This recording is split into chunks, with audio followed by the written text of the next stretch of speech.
Right breaking news చూస్తున్నారు. సుడిగాలి సుధీర్ అలానే anchor Ravi చేసిన ఒక స్క్రిప్ట్ కి సంబంధించి ఆ స్క్రిప్ట్ ఇప్పుడు ప్రజెంట్ సోషల్ మీడియాలో పెద్ద దుమారమే రేపుతుంది. అయితే బావగారు బాగున్నారా సినిమా నుంచి ఒక సీన్ ని రీక్రియేట్ చేశారు. నంది కొమ్ముల్లో నుంచి చూస్తే రంభ కనిపించేలా ఆ సీన్ ని డిజైన్ చేసి ఒక స్కిట్ ప్లాన్ చేశారు. ప్రజెంట్ ఆ స్కిట్ సోషల్ మీడియాలో పెద్ద దుమారం రేపుతుంది. అయితే దీనికి సంబంధించి హిందూ దేవుళ్లపై చిల్లర స్కిట్ చేస్తున్నారంటూ రాష్ట్రీయ వానరసేన తీవ్రంగా మండిపడింది. అయితే ఇటీవల రీక్రియేట్ చేసిన ఈ స్కిట్లో సుధీర్ అలానే యాంకర్ రవి నంది కొమ్ముల నుంచి చూస్తే రంభ కనిపించేలా ఆ సీన్ని డిజైన్ చేశారు. సో సోషల్ మీడియాలో ఆ స్కిట్ వైరల్గా మారిన తర్వాత ఎవరైతే హిందూ రాష్ట్రీయ వానరసేన ఉన్నారో వాళ్ళు తీవ్రంగా మండిపడ్డారు. అలానే వెంటనే ఎవరైతే ఈ స్కిట్లో ఉన్నారో వాళ్ళంతా వెంటనే క్షమాపణలు చెబితే మంచిది, లేదంటే లీగల్గా చర్యలు తీసుకోవాల్సి వస్తుందని చెప్పి వాళ్ళు హెచ్చరించడం జరిగింది. అయితే ఈ మొత్తం స్కిట్ అయితే ఇప్పుడు ప్రజెంట్ సోషల్ మీడియాలో వైరల్గా మారింది. ఒక సినిమాలో నుంచి అంటే బావగారు బాగున్నారా సినిమాలో సీన్ ఉంటుంది, సేమ్ అదే సీన్ని రీక్రియేట్ చేసి నంది కొమ్ముల్లో నుంచి చూస్తే రంభ కనిపించేలా ఆ సీన్ని డిజైన్ చేశారు. సో అది చూసిన తర్వాత చాలామంది దీనికి సంబంధించి కామెంట్స్ పెట్టారు. అదేవిధంగా రాష్ట్రీయ వానరసేన కూడా దీనిపైన తీవ్రంగా మండిపడింది. హిందూ దేవుళ్లపై చిల్లర స్కిట్స్ చేస్తున్నారంటూ వెంటనే దీనికి సంబంధించి క్షమాపణ చెప్పకపోతే లీగల్గా కాన్సిక్వెన్సెస్ ఫేస్ చేయాల్సి ఉంటుందని చెప్పి కూడా ఇప్పటికే హెచ్చరించారు. అయితే దీనికి సంబంధించిన ఒక ఆడియో క్లిప్ కూడా ప్రజెంట్ వైరల్గా మారింది. అసలు ఆ ఆడియో క్లిప్లో ఏముందో ఒకసారి విందాం.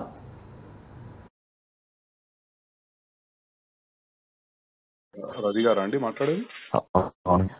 Hello hello TV actor Ravi గారా అండి? అవునండి, నా పేరు కేశవ్ రెడ్డి అండి, రాష్ట్రీయ వానరసేనకి వెళ్ళి మాట్లాడుతున్నాను నేను. కేశవ్ రెడ్డి ఎక్కడి నుంచి అండి? రాష్ట్రీయ వానరసేన అని హిందూ ఆర్గనైజేషన్ అండి.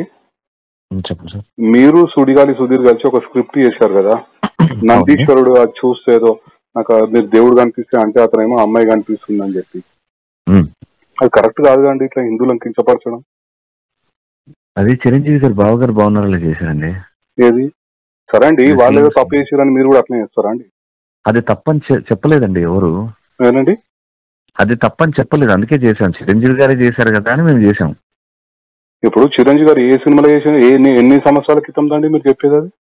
అది ఒక 20 సంవత్సరాలు ఏం వచ్చండి. సరే 20 సంవత్సరాల కింద ఏదో చేసిరు, సో మీరు రిపీట్ చేస్తారా అండి? మీరు కూడా చదువుకున్న వాళ్ళే కదా. అంటే మాకు ఆయన అంటే ఇష్టం సార్, ఆయన ఏం చేసినా అంటే ఇప్పుడు తప్పు అయినా సరే మీరు చేస్తారా? మీరు తప్పని చెప్పాలి కదా సార్. అప్పుడు మీరు చిరంజీవి గారికి అప్పుడే చెప్తే మాకు తెలుస్తుంది కదా సార్ తప్పని. ఏమండి మేము ఆ సినిమా ఏందో మీరు చూడలేదు, మీరు ఏ సినిమా గురించి చెప్తారో మాకు తెలియదు. మీరే 20 సంవత్సరాల సూపర్ డూపర్ హిట్ సినిమా సార్. చూడలేండి, మాకు అనవసరం మాకు సినిమాల గురించి. నేనేమంటున్నా సమాజాన్ని కించపరిచే విధంగా చేస్తున్నారని అడుగుతున్నాను. ఏం చేశాను సార్ సమాజం ఎట్లా ఏం చేశాను? అవును, మీరు స్క్రిప్ట్ చేశారు కదా, వీడియో ఉంది కదండి ఓపెన్ గా. అవును, ఏం చేసాము? ఏందా అందుకెళ్ళి అమ్మాయి కనిపిస్తుందని ఎలా అంటారండి మీరు? శివుని దాంట్లోకెళ్ళి నందిని చూసుకుంటా అంటే ఇప్పుడు అమ్మాయిలు గుడిలో తిరుగుతూ ఉంటారు కదండి. అయితే ఇప్పుడు ఆయన అట్లా కొమ్మలతో దేవుడిని చూద్దాం అనుకున్నాడు, కానీ అమ్మాయి మధ్యలో వచ్చింది. ప్రదక్షిణాలు చేస్తుంటారు కదా సార్, అప్పుడు ఈ అమ్మాయి మధ్యలో వచ్చింది. ఏమైంది, కనిపించారా స్వామివారు అంటే అమ్మవారు కనిపించారు అంటారు. ఇప్పుడు మనం ఇంట్లో అమ్మని చెల్లని వదినని అమ్మవారు అంటాం కదా సార్. అంటారు, కానీ మీరు అంటే ప్రతిసారి ఇట్లా హిందువులను కించపరచుకుంటా మీరు స్క్రిప్ట్లు చేయొచ్చు. మీరు అంటే సమాజానికి ఇక్కడ నేను అడిగింది ఎక్కడ ఏ దేవుణ్ణి కించపరిచాము అని. అవునండి, మీరు ఇప్పుడు నందీశ్వరుడు సుధీర్ చూశాడు, సుధీర్ చూసి ఏం చూసాడు? శివుని చూసిండా అండి? శివుడు కనబడలేదండి, మధ్యలో అమ్మాయి ఉంది. అవును, మీరు కావాలనే స్క్రిప్ట్ అట్లా చేసిరు కదా. మీరు స్క్రిప్ట్ కావాలని చేసి హిందువులను కించపరచుకుంటా అట్లా అమ్మాయి మధ్యలో కనిపించింది, గుడిలో అమ్మాయిలు కనిపిస్తున్నారు అని ఎట్లా మాట్లాడతారండి మీరు? ఇప్పుడు పార్వతీ మాత ఉంది, మన ఇప్పుడు పార్వతీ మాతను మనం అమ్మవారిని పూజిస్తాం కదా, అంతే కదా. మనం ఇంట్లో మన వదినని మన అమ్మని చెల్లిని కూడా అమ్మవారు రూపం అనే పూజిస్తాం మనం. ఎవరైనా ఆడవాళ్ళని అమ్మవారి లెక్కనే చూస్తాం, కాదని అంటలేను. కానీ మీరు స్క్రిప్ట్లలో మీరు ఈ రకంగా కించపరుచు చేయడం ఎంతవరకు కరెక్ట్ అని అడుగుతున్నా. ఇది సార్ మీ పేరేమన్నారు సార్? రెడ్డి. కేశవ్ రెడ్డి అండి. కేశవ్ రెడ్డి గారు, మీరు మాట్లాడేది నాకు అర్థం కావట్లేదు. నేను పాయింట్ మాట్లాడుతున్నా. ఇది సుధీర్ గాని రెడ్డి గారు వినండి. చెప్పండి. ఇప్పుడు ఇప్పుడు అక్కడ చిరంజీవి గారు చేశారు అని మీకు తెలియదేమో, ఓకే నేను చెప్తాను ఇది ఫైనల్గా ఏంటంటే నేను షూట్లో ఉన్నా, ఇప్పుడు నేను కానీ సుధీర్ కానీ మాకు అది చూపించి ఇది చెయ్యాలి అన్నారు. చిరంజీవి గారే చేశారు కదా, అప్పుడు ఏమనలేదు. అంటే నందీశ్వరుణ్ణి తెచ్చిపెట్టినప్పుడు మేము షూస్ కూడా ఇప్పేసి స్టేజ్ మీద ఉన్న వాళ్ళందరి చేత షూస్ ఇప్పించేసి, ఎందుకంటే దేవుడు ఉన్నాడు కాబట్టి షూస్ ఇప్పించేసి మేము ఆ స్కిట్ చేసాం. చిరంజీవి గారిని ఏమనలేదు, అది కరెక్ట్ ఏమో. అండ్ అమ్మాయిని మనం అమ్మవారు ఏం జరిగిందని నాకు తెలియదు. ఒక నిమిషం నేను నాకు అప్పటి అవసరం లేదండి. నేను ఏమంటున్నా, ప్రస్తుతం ఏదైతే మీరు చేసిరో అది కరెక్ట్ కాదండి.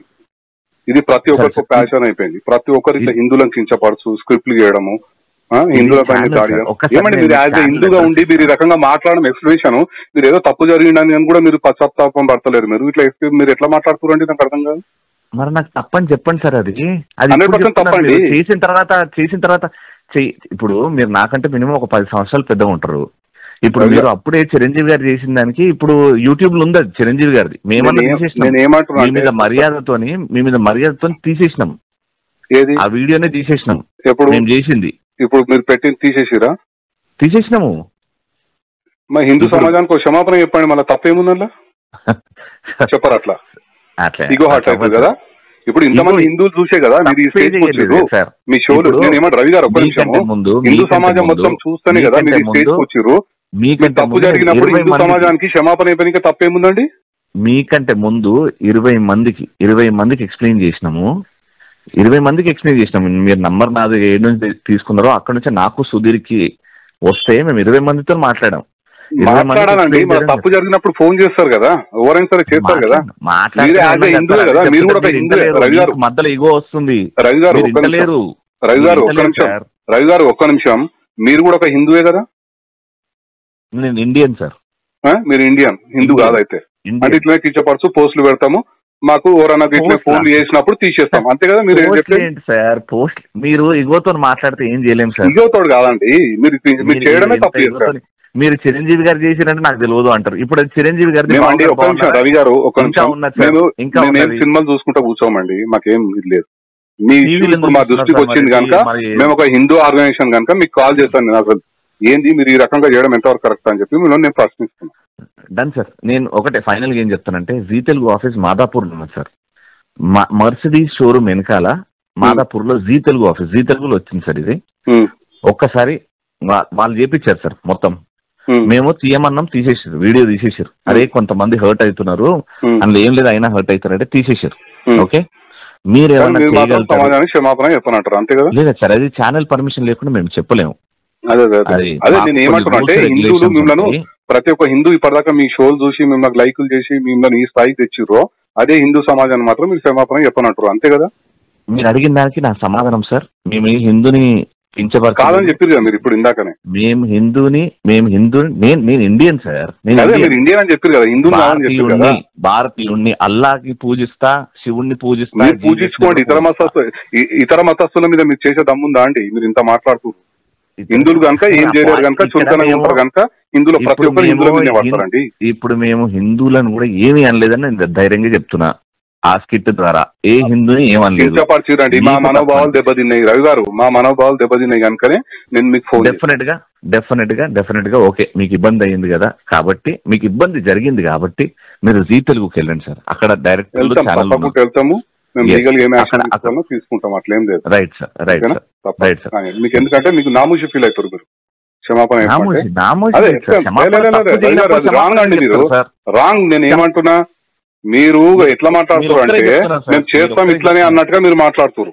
గతంలో కూడా ఆయన ఇట్లే మాట్లాడాడు, లాస్ట్ ఏమైందో తెలుసు. రాంగ్. ఎవరు చేసినా హిందూ సమాజానికి కించపడితే ఎవరైనా సరే వాళ్ళకి చట్టపరంగా బుద్ధి అయితే చెప్పొచ్చు కదా.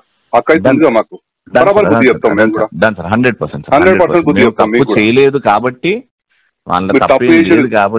మీరు తప్పు చేసిరు అని చెప్పి నేను అనుకుంటున్నా. 100%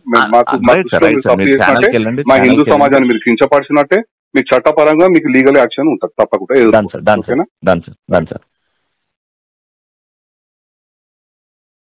విన్నర్గా ఆడియో. సో యాంకర్ రవికి కాల్ చేసిన వాళ్ళు రాష్ట్రీయ వానర సేన నుంచి కాల్ చేస్తున్నామని చెప్పారు. అయితే మీరు తప్పు చేశారు, దానికి సంబంధించి క్షమాపణ చెప్పాలి అని చెప్పి యాంకర్ రవితో మాట్లాడారు. దానికి సంబంధించి యాంకర్ రవి కూడా తన తరపున ఎక్స్ప్లెనేషన్ ఇవ్వడం జరిగింది.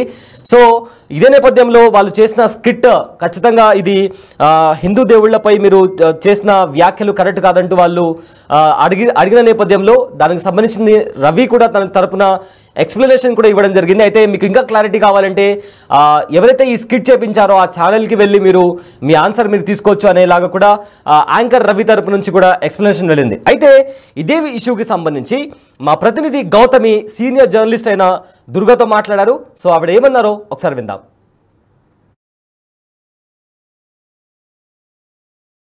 రైట్, ఈ మధ్య కాలంలోని సోషల్ మీడియాలో మనం చూసుకుంటే ప్రతి చిన్న ఇష్యూను కూడా చాలా భూతద్దంలో పెట్టి చూస్తున్నట్టు అయిపోతుంది. అయితే ముఖ్యంగా ఇది చెప్పడానికి గల రీజన్ ఏంటంటే నిన్నటి నుంచి కూడా సుడిగాలి సుధీర్ చేసిన వ్యాఖ్యలు ఎంత దుమారం రేగుతున్నాయో మనం అందరం చూస్తున్నాం. దీనిపైన అటు హిందూ సంఘాలు కూడా ఆవేదన వ్యక్తం చేస్తున్నారు, అలాగే వాళ్ళ యొక్క మనోభావాలు కూడా దెబ్బతిన్నాయి అంటున్నారు. అసలు నిజంగానే దీన్ని అంత తీసుకోవాల్సిన ఇష్యూవేనా? నిజంగా సుడిగాలి సుధీర్ అనకూడని మాటలు అన్నారా? సో వీటన్నిటి గురించి కూడా మాట్లాడితే వాళ్ళు మనతో పాటు సీనియర్ జర్నలిస్ట్ దుర్గా వడ్లంనేని గారు ఉన్నారు. ఆవిడతో మాట్లాడి మరిన్ని విషయాలు తెలుసుకుందాం. నమస్తే మ్యామ్. నమస్తే అండి. రైట్, ఒక షోలోని సుధీర్ చేసిన వ్యాఖ్యలు ఏవైతే ఉన్నాయో నందిని చూస్తూ రంభ గారిని ఉద్దేశిస్తూ మాట్లాడిన మాటలు ఇవాళ హిందూ మనోభావాలు దెబ్బతినేటట్టు ఉన్నాయి. దేవుళ్ళ గురించి ఈ విధంగా మాట్లాడడం కరెక్ట్ కాదు, అంత స్టేజ్ పైన అలాంటి ఒక వ్యక్తి అని చెప్పి కూడా ఇవాళ ఆయన్ని ట్రోల్ చేస్తున్న పరిస్థితి కనిపిస్తుంది. సో దీన్ని మనం నిజంగానే సీరియస్గా తీసుకోవచ్చా మేడం? ఆయన నిజంగానే అంత అభ్యంతకరమైన వ్యాఖ్యలు చేశారంటారా? అంటే ప్రతిదీ మీరు కాంట్రవర్సీ చేయాలనుకుంటే చేయొచ్చు. ఇప్పుడు అలా అనుకుంటే అసలు మనం తెల్లారి లేచి మనం మాట్లాడే మాటలు మీరు తీసుకుంటే తీర్థం పుచ్చుకున్నాడు, దీన్ని ఏ రకంగా వాడుతున్నారు మీరు? ఏ రకంగా వాడుతున్నారు? వాడచ్చా? వాడు శటకోపం పెట్టాడు అంటే మోసం చేశాడు, కైంకర్యం చేశాడు, డబ్బులు, మరి ఇవన్నీ దేవుడి పదాలే, అవునా కాదా? మీరు అలా అనుకుంటే సాగర్ సంగమంలో ఈ పదాలన్నీ ఉన్నాయి. ఎవరు? కమల్ హాసన్. తీర్థమా అండి? తీర్థం ఇప్పుడు కాదండి, గుళ్ళో ఇస్తారండి అంటాడు. తీర్థం అంటే అక్కడ Kamal Haasan what he will say మందు. మరి అలా మనం తప్పు తీసుకోవటం మొదలు పెడితే you have to restrict in the beginning it self. మనం మాట్లాడే ప్రతి మాటలో అసలు యాక్చువల్గా దీని మీద ఒక వ్యాసం రాయాలి, తప్పకుండా రాస్తాను నేను. ఎందుకంటే మనం ఏది తప్పులు మాట్లాడుతున్నాము, దేన్ని మనం అంటే వేరే సందర్భాలకి వాడుతున్నాం, ఇవన్నీ కూడా తీసుకున్నప్పుడు ఇప్పుడు అతను నందిని ఇట్లా చూసి మామూలుగా మనం శివుడిని చూస్తాము, నందీశ్వరుడి దగ్గర కొమ్ముల మీద ఇలా ఫింగర్స్ పెట్టి వేళ్ళు పెట్టి మనం మధ్యలోంచి దేవుడిని చూస్తాం. అతను ఫన్నీగా చేశాడు అంటే నేను అనేది మీరు భూతద్దంతో చూడడం మొదలు పెడితే తెల్లారు లేచి మనం మాట్లాడుకోలేము, మనం పనులు చేయలేము. కాబట్టి ప్రతిదీ అలా చూడకండి. ఇప్పుడు అతను ఏదైనా వల్గర్గా మాట్లాడాడు, లేదు కాళ్ళతో తన్నాడో లేకపోతే ఇంకేదో చేశాడో, అలాంటప్పుడు మీరు దాన్ని ఖండించండి, ఖండించాల్సిన దగ్గర ఖండించండి, అంతే తప్ప ప్రతిదాన్ని మీరు ఖండించడం మొదలు పెడితే దానికి అంతు పొంతు ఉండదు నన్ను అడిగితే. అది నేను చెప్పేది. కాబట్టి మనం హిందువులం కాబట్టి వాళ్ళు ఏదో వేరే మతాల వాళ్ళు ప్రతిదాన్ని వాళ్ళు రెస్ట్రిక్ట్ చేస్తారు కాబట్టి మనం చేద్దాము, అది కుదరదండి. ఎందుకంటే మనం హిందూ సమాజం ఇది. హిందూ సమాజంలో రకరకాల దేవుళ్ళు ఉన్నారు, రకరకాల మనస్తత్వాలు ఉంటాయి, రకరకాలుగా మాట్లాడతారు, చేస్తారు. అలా అనుకుంటే తప్పు అనేది తీసుకుంటే దేవుళ్ళకి మరి మద్యం ఇచ్చేవాళ్ళు ఉన్నారు,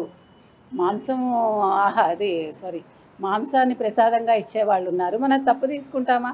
ఇప్పుడు మనం చెయ్యమని చెప్పి ఎదురువాడు చేసినాడని మనం కాదు అంటానికి ఉండదు కదా. సో తప్పు ఒప్పులు నిర్ణయించడం అనేది మన వల్ల కాదు. తప్పు ఒప్పు అనేది మీరు అది మారుతుంది, మనిషిని బట్టి మారుతుంది, కాలాన్ని బట్టి మారుతుంది. Both good and bad or relative merits అంటారు. కాబట్టి ఖచ్చితంగా సుధీర్ని వాళ్ళు ట్రోల్ చేయక్కర్లేదండి. ఒకసారి అతను ఒక సారీ చెప్పేస్తే అయిపోతుంది. ఎందుకంటే ప్రతిదీ కూడా పెద్దది చేసి అనవసరంగా సోషల్ మీడియాలో దానికి ఇంపార్టెన్స్ ఇచ్చి మనం తగ్గించుకోవద్దు, మన దేవుళ్ళని మనం తగ్గించొద్దని నేను చెప్తాను. అండ్ మేడం ఈ మధ్యకాలంలో మీరు అన్నట్టు ప్రతిదీ తీసుకొస్తున్నారు, ఇటు ఏదో ఒక మతానికి ముడిపెట్టి మా మనోభావాలు దెబ్బతిన్నాయి అన్నట్టు మాట్లాడుతూ ఉన్నారు. ఇది కరెక్ట్ అంటారా? అసలు ఫస్ట్ మనోభావాలు అంటే ఏంటో నాకు తెలియదు, మనందరం వాడేస్తాం ఆ పదం. అసలు మన మనోభావం అంటే ఏంటి? ఇప్పుడు మీ మనోభావం ఏంటో నాకెట్లా తెలుస్తుంది? నాకు అది నచ్చి ఇప్పుడు వేణుస్వామి ఉన్నారు, మొన్న వేణుస్వామి ఏం మాట్లాడారు? జాతకం ప్రకారం మందు ఎప్పుడు తాగాలి, ఎంత తాగాలి అని చెప్పాడు. దాన్ని మీరు ఖండించారా? మరి జాతకం ప్రకారం తాగటం ఉంటుంది ఎక్కడైనా? జాతకం ప్రకారం ఎప్పుడు చేస్తారో చెప్తారు. మొన్ననే వచ్చింది వీడియో, మీకు కావాలంటే పెడతాను నేను అనేది మీరు ఖండించాల్సినవి ఇలాంటివి ఖండించండి. వేణుస్వామి లాంటి వాళ్ళని, ఒక వర్మ లాంటి వాళ్ళకి చేసే కమెంట్స్ని ఖండించండి. ఇప్పుడు వర్మ లాంటి వాళ్ళు కూడా ఒకప్పుడు చాలా గొప్ప సినిమాలు తీసిన వర్మ ఈరోజు ఈ రకంగా మాట్లాడుతున్నారంటే మనకు అతనిలో ఒక పెర్వర్షన్ కనిపిస్తుంది. కాబట్టి అలాంటి వాళ్ళని ఖండించండి, అంతేగాని సరదాగా ఏదో చేశారని దాన్ని మీరు ఒక పెద్ద ఇష్యూ చేసేసి దాని మీద సుధీర్ చాలా మా మనోభావాలు దెబ్బతీశాడంటే అదంతా అంటే మాట్లాడాల్సిన అంశం కాదనేది నా ఉద్దేశం. Thank you ma'am. రైట్, అది సీనియర్ జర్నలిస్ట్ దుర్గాతో మా ప్రతినిధి గౌతమి. సో అదే ప్రజెంట్ సుడిగాలి సుధీర్ అలానే యాంకర్ రవి చేసిన ఒక స్క్రిప్ట్ సోషల్ మీడియాలో పెద్ద దుమారమే రేపుతుంది. దీనికి సంబంధించి చాలామంది హిందూ దేవుళ్లను కించపరిచినట్లు స్క్రిప్ట్ చేస్తున్నారు. సో తక్షణమే సమాధానం చెప్పాలి అండ్ క్షమాపణ కూడా చెప్పాలి అంటూ కూడా వాళ్ళు కామెంట్స్ చేస్తున్న పరిస్థితి కనిపిస్తుంది. అలానే రాష్ట్రీయ వానర సేన నుంచి కూడా చాలామంది ఇటు సుడిగాలి సుధీర్కి కానీ లేదా యాంకర్ రవికి కానీ కాల్ చేసి మీరు వెంటనే క్షమాపణ చెప్పాలి అని చెప్పి కాల్ చేస్తున్నారు. దానికి సంబంధించి ఇందాక మనం విన్న ఆడియోలో కూడా యాంకర్ రవి తన తరపున ఎక్స్ప్లెనేషన్ కూడా ఇవ్వడం జరిగింది. ఒకవేళ మీరు నా ఎక్స్ప్లెనేషన్తో సాటిస్ఫై అవ్వకపోతే ఏదైతే ఛానల్ తరపున మేము ఈ స్క్రిప్ట్ చేశామో మీరు వాళ్ళ దగ్గరికి వెళ్ళి అడగొచ్చు. సో దానికి కావాల్సిన సమాధానం వాళ్ళు మీకు ఇస్తారు అని కూడా యాంకర్ రవి తన తరపున ఉన్న క్లారిటీ అనేది ఇవ్వడం జరిగింది. సో ప్రజెంట్ రాష్ట్రీయ వానర సేన మీరు క్షమాపణ చెప్పకపోతే మీకు బుద్ధి చెప్తాము అని కూడా వాళ్ళు వార్నింగ్ కూడా ఇవ్వడం జరిగింది. సో ప్రజెంట్ ఈ ఇష్యూ సోషల్ మీడియాలో వైరల్గా మారుతుంది.